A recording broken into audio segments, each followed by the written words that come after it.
Hace 7 años creí que había perdido a mi esposo para siempre. Daniel era bombero y desapareció durante un incendio en una fábrica de las afueras de la ciudad. Las autoridades encontraron varios cuerpos y, debido al estado en que estaban, identificaron a las víctimas mediante objetos personales. Entre ellos aparecieron su reloj, su placa y parte de su uniforme, así que declararon oficialmente su muerte.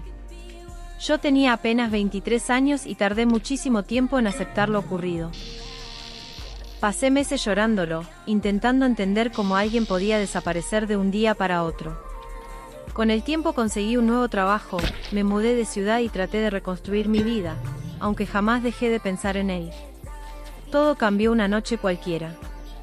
Estaba preparando la cena mientras el televisor permanecía encendido de fondo con un noticiero nacional.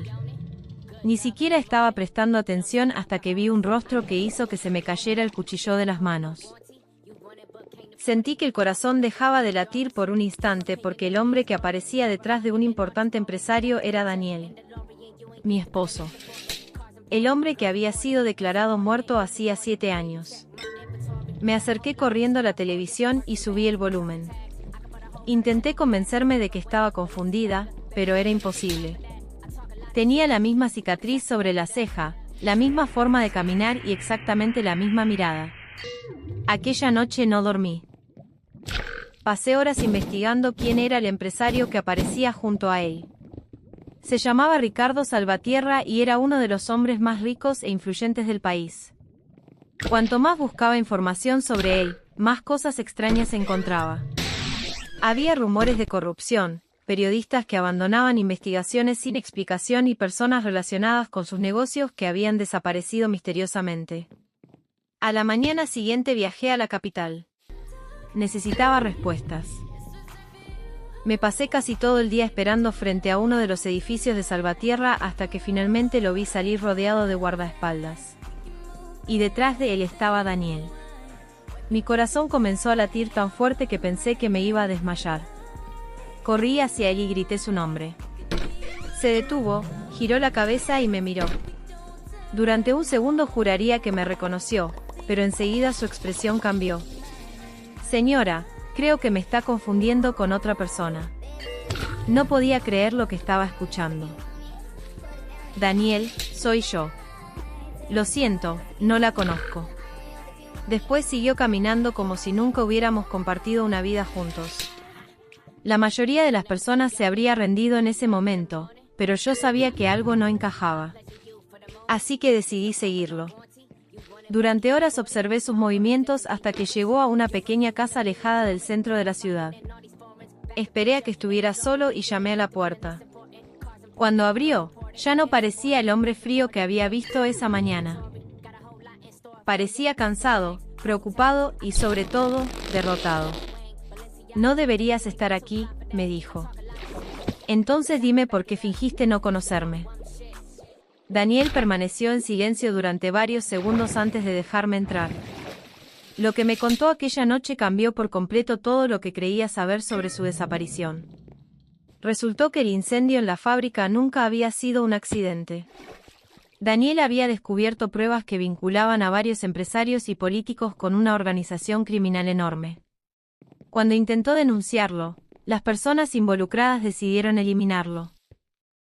La única forma de salvar su vida fue fingir su muerte y ocultarlo bajo una identidad completamente nueva. Durante 7 años vivió bajo protección mientras reunía pruebas contra los responsables. Cuando terminó de hablar, yo tenía más preguntas que respuestas. ¿Por qué nunca intentaste contactarme? Daniel bajó la mirada. Porque si alguien descubría que seguíamos conectados, también habrían ido por ti. Quise enfadarme, pero en el fondo comprendía su decisión. Había vivido 7 años creyendo que estaba muerto, mientras él había pasado esos mismos 7 años observando mi vida desde lejos sin poder acercarse. Entonces me contó algo todavía peor. Estaba a punto de finalizar la investigación más importante de todo el caso. Después de años infiltrado, finalmente tenía pruebas suficientes para derribar a toda la organización, pero también significaba que estaba en el momento más peligroso de la operación. Si cometía un error, no tendría una segunda oportunidad. Durante los días siguientes apenas pude pensar en otra cosa. Sabía que Daniel estaba arriesgando su vida y no podía hacer nada para detenerlo. Finalmente llegó el día de la operación. Decenas de agentes federales se prepararon para arrestar a los involucrados, mientras Daniel debía entregar la evidencia definitiva. Sin embargo, algo salió mal. Alguien filtró información. Los criminales descubrieron el plan antes de tiempo y todo se convirtió en un caos. Hubo persecuciones, enfrentamientos y noticias de último momento en todos los canales. Durante horas nadie supo dónde estaba Daniel. Intenté llamarlo una y otra vez sin éxito hasta que finalmente recibí una llamada. Era él. Su voz sonaba diferente. Más débil. Lo logramos, me dijo. Sentí un enorme alivio, pero desapareció en cuanto escuché sirenas de fondo. ¿Dónde estás? Voy camino al hospital. Mi corazón se congeló. ¿Qué pasó? Me dispararon. Por un instante sentí que estaba viviendo la misma pesadilla de 7 años atrás.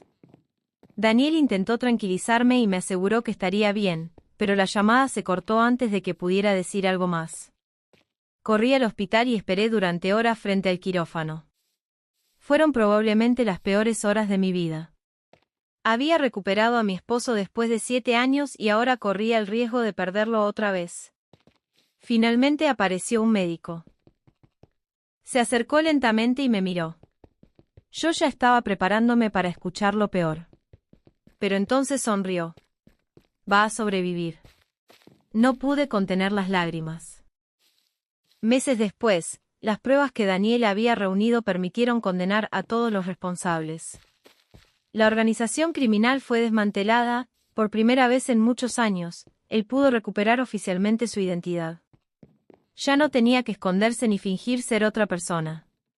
Una tarde, mientras observábamos el mar sentados en la playa, le pregunté qué había sido lo más difícil de todos esos años.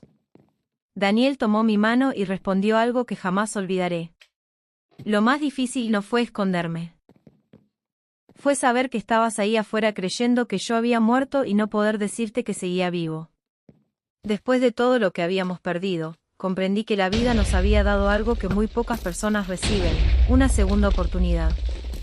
Y esta vez ninguno de los dos estaba dispuesto a desperdiciarla.